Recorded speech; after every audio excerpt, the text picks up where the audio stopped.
Om Namo Bhagavate Ramakrishnaya. Namaste. Hi. Today I'm going to be speaking about the three powers that we have in us and how to effectively use them in our meditation and why we should use them in our meditation. These three powers are 1. Imagination, 2. Visualization, and 3. Recreation. These three powers are extremely important to exercise if we are to take up a life of meditation, because it makes or helps us to make our mind more finer and sublime. There is a strong, rigid construct in our mind that we are the body.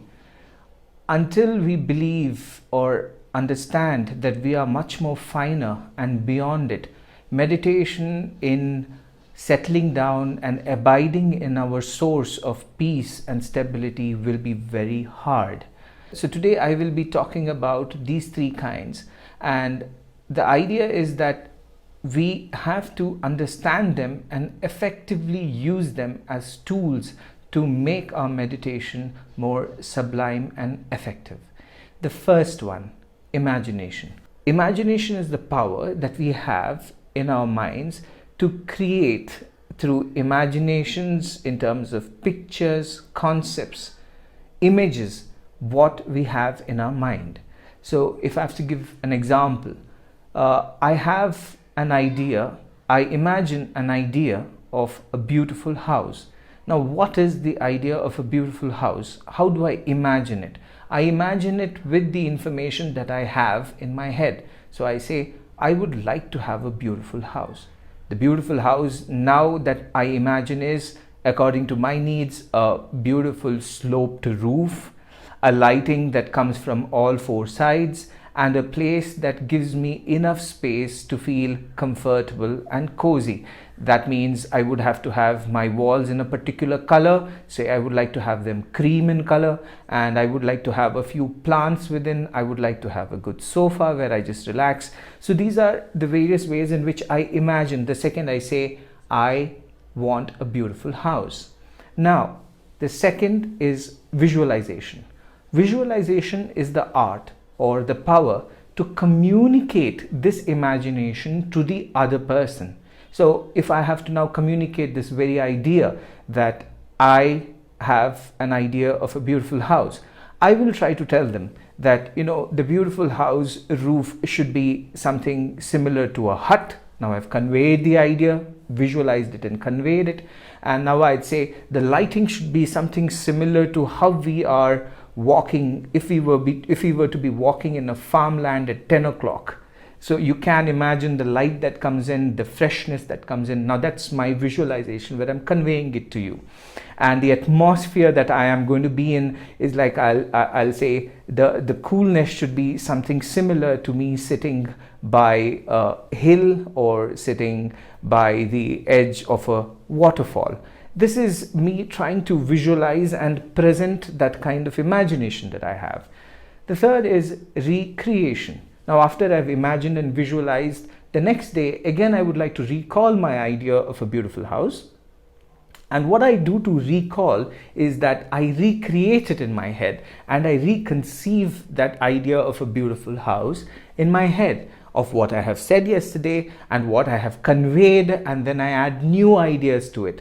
So this is called recreation. So if we understand, we see that we have all these powers within us all the time, and we are using it for literally everything. We're using it for our desires. In fact, these three powers are the reasons why, when they are not properly used and reasoned out, we have stress, fear, anxiety, and all those problems doubling in within us.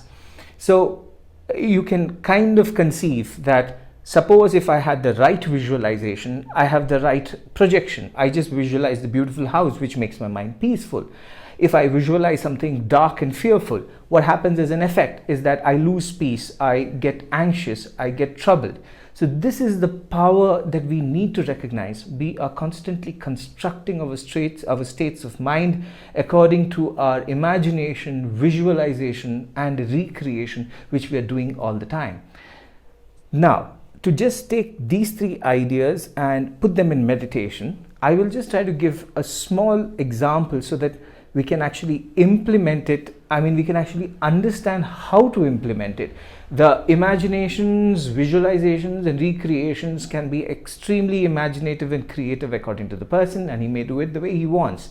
Only if it's about spirituality and if it is about higher meditation, he better take these imaginations and express it to someone else to see if he's imagining it rightly, or if he's putting some more troubles that are there. Like, suppose if you imagine that I have made mistakes in my life, I'm guilty. If you keep these imaginations, the teacher will tell you that's not the way to do it. You should not constantly keep regretting what you've done. So these adjustments they'll make in your imaginations and visualizations for meditation. But you need to know this, and you need to apply it, and you need to make your mind more and more sublime. One of the important things in meditation to be able to have it more effective and more sublime is that we need to be free from the idea in our head that we are the body. So the problem that comes when we are the body is we become extremely body-centric in our ego, and this body-centric idea of the ego is what causes us fear, what causes us anxiety. Suppose if somebody tells something to me and abuses me, I feel extremely painful. That's because I have an body-centric ego idea in me, which is in my head and which is constantly being attacked in my head by the words that were spoken by the other person. So we know that all these things have their focus or their locus in the idea that we are the body. So just to give one glimpse of how to apply these three for effective meditation and break the basic notion that we are the body. Just an example. There are many ways to do it, but I'll just be speaking of one idea. Let us imagine I want to break the idea that I am the body.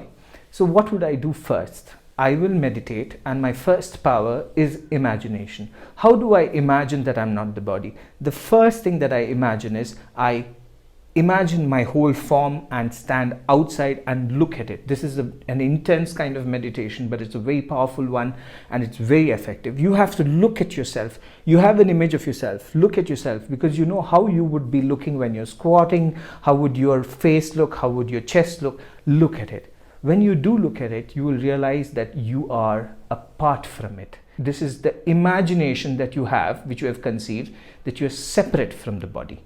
Now, visualization. Like I said, visualization is conveying this idea to someone. Here you have to convey to yourself. How do you convey this idea of visualization that you're not the body to yourself? As you see your whole form, you should tell yourself that I am much more profound than this. I'm much more deeper than this.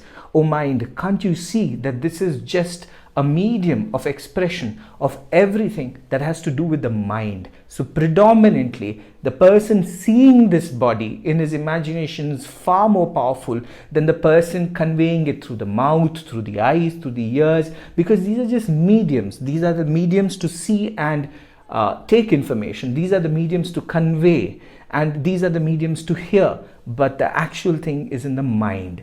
Like this, you look at the body and you say that this is just a medium of conveying whatever is there in the mind, and I am far more profound and deeper than this. And you can visualize this to convey this to your mind. You can look upon your body as a medium, as a power that conveys, like a vehicle that conveys the intent of the driver. The driver inside the car has his moods, and you can see it in the way he drives. You can see it in the way he brakes. You can see it in the way he changes his gear. Is he more sublime in his driving? Is he more in control? Does he have good control over the curves? All this is not seen in the person inside the car, but a person can understand how the driver is by looking at the driving. This is just an example.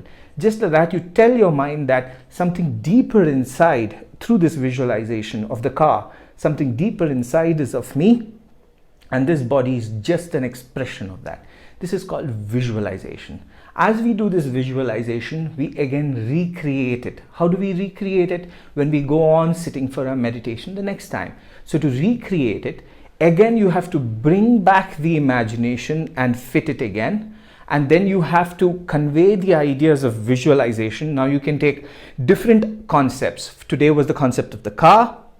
The next day is the concept of, you can imagine a cricketer. A cricketer conveys his concentration and his skill through his batting or bowling. It is seen in him. You can convey the state of your mind in the way you present yourself in that skill of playing. So just like this, you can give newer ideas to your mind, saying that the mind is the actual functioning power through which uses the body to convey what it has to convey. So this is again you recreating it the next day, and then you can recreate the fact that when you're walking, talking, you see your image of yourself, and then again you use visualization and say that this is just the form that is trying to convey the true intent.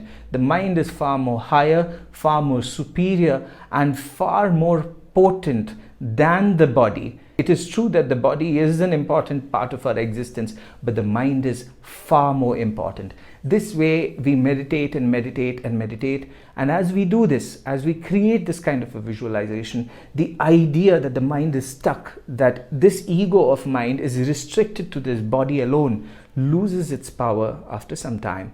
And this is done gradually. So the idea is not to talk about how you're going to break the concept of the body. I just try to explain how to use these three kinds of powers that are already in us. The first, like I said, is imagination. Second is visualization. And third is recreation. And these three ideas, these three powers, when applied, make the mind much more finer and finer. We should understand that bliss, peace, happiness has its reality of what we imagine, has its reality when the mind gets finer and finer. As it gets finer and finer, these things can be experienced and can be felt tangibly. So these three powers help us get there, and they make our meditation more finer. So this much for today. If there are any questions, please let me know. Thank you for listening. Thanks.